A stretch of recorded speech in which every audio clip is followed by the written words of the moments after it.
Ce message n'est pas venu par hasard. Aujourd'hui, le Seigneur veut toucher votre vie.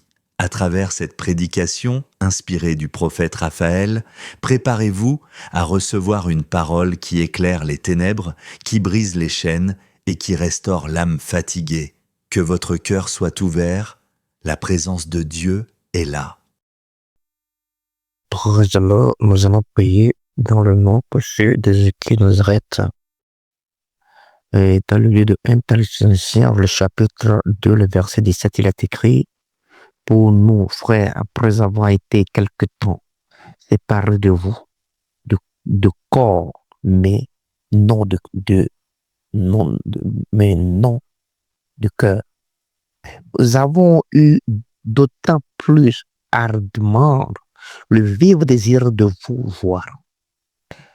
Et aussi bien que voulions-nous aller vers vous, du moins moi, Paul, une et même 2 fois. Mais Satan nous en empêchait. Alors la colère a fini par les atteindre. Paul dénonce les Juifs qui s'opposent à l'évangile.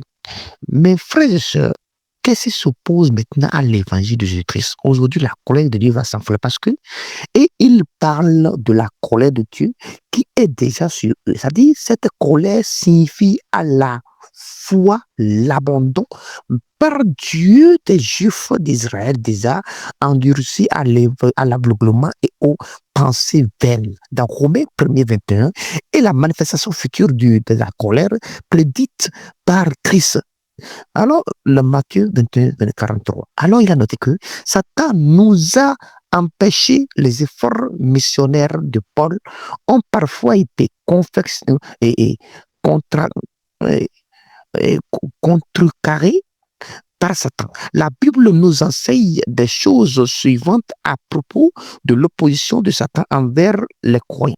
Satan a la permission de Dieu de faire la guerre aux croyants et de les empêcher de faire ce qu'ils désirent sincèrement accomplir pour Christ. Dans Éphésiens 6, 11 à 12. Alors la puissance de Satan est cependant soumise à la souveraineté de Dieu. Dans Job 1er, 9 et 12. Alors cela veut dire que Job a foi en Dieu. Jusqu'à ce que même Job a reçu des messages pour dire de maudire Dieu, il va mourir. Dieu, Job a dit non. Les persécutions que nous recevons aujourd'hui, Dieu a mis fin à ça, sur lequel il nous a fait grâce. Alors, nous sommes dit à élever son nom.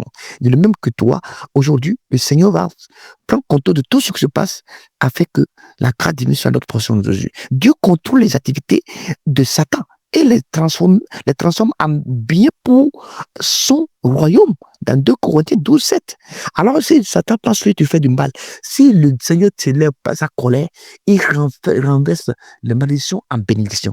Alors, l'opposition de Satan peut être vaincue par la prière des saints, par le sang de l'agneau, par la parole de notre témoignage et notre amour pour Dieu dans Apocalypse 12, le verset 11. Par conséquent, l'opposition de Satan n'est pas nécessairement permanente, c'est-à-dire dans ce but, nous devons prier quotidiennement pour être délivrés de ses méfiances et de sa puissance.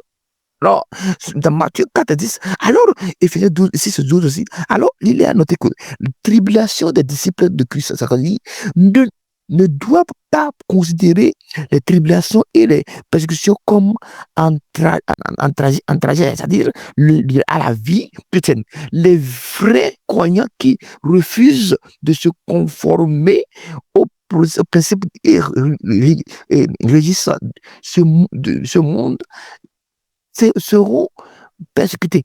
Alors, dans Actes 12, de 14, 22, les épreuves ne doivent pas être confondues avec la manifestation de la colère de Dieu sur les impies à la fin de le temps. Alors, les tentations ne vous tentez, c'est la 2e fois que Paul se réfère à l'activité de Satan dans cette lettre. C'est-à-dire que Paul croyait fermement à l'emprise de Satan et au royaume des mauvais esprits. Éphésiens 2, 2. Alors, Jésus y croyait aussi. De Matthieu 13, 39. Alors, aujourd'hui, beaucoup ne croient plus à l'aisance de Satan en tant que personne. Il est rarement mentionné, dévoilé ou affronté directement dans l'Église. Là, le diable qui, et, nous a poussé à croire qu'il est plus un ennemi réel qui tient les gens captifs et que nous n'avons plus besoin de chasser les mauvais esprits comme le faisait Jésus. Et les croyants de l'église primitive, beaucoup d'églises ne ressentent plus le besoin d'affronter Satan directement par la puissance du royaume de Christ. Dans Matthieu 14, 10, alors cela veut dire que non, nous avons refusé ça. La croix divine de Dieu va se manifester afin que l'Éternel Dieu ordonnera à son esprit de prendre contrôle de tous nos pas et de nous délivrer. Et le Seigneur reprendra à nouveau les saints, les signaux, c'est-à-dire à la personne de ce serviteur que je suis, l'Esprit de Dieu, il rôde autour, va briser les esprits sataniques qui nous pèsent. Les Judas qui nous ont pris quelque chose de nous, ils nous les rendront. Parce que Dieu va dire, menace, trop c'est trop. La méditation de la parole de Dieu, c'est comme si nous intercédons vers Dieu. Et il pourvoira à la solution de Jésus. Et nous nous rendons gloire pour tout ce qu'il fait dans nos vies privées en Jésus. Merci, dans le puissant de Jésus, nous avons prié. Amen.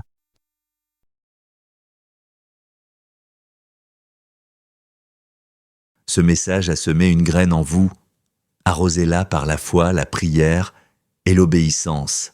Si vous avez été béni, likez cette vidéo, abonnez-vous à la chaîne et surtout partagez cette parole autour de vous. Quelqu'un que vous connaissez a besoin de cette lumière. Que la paix et la présence du Seigneur vous accompagnent. À très bientôt pour un nouveau message.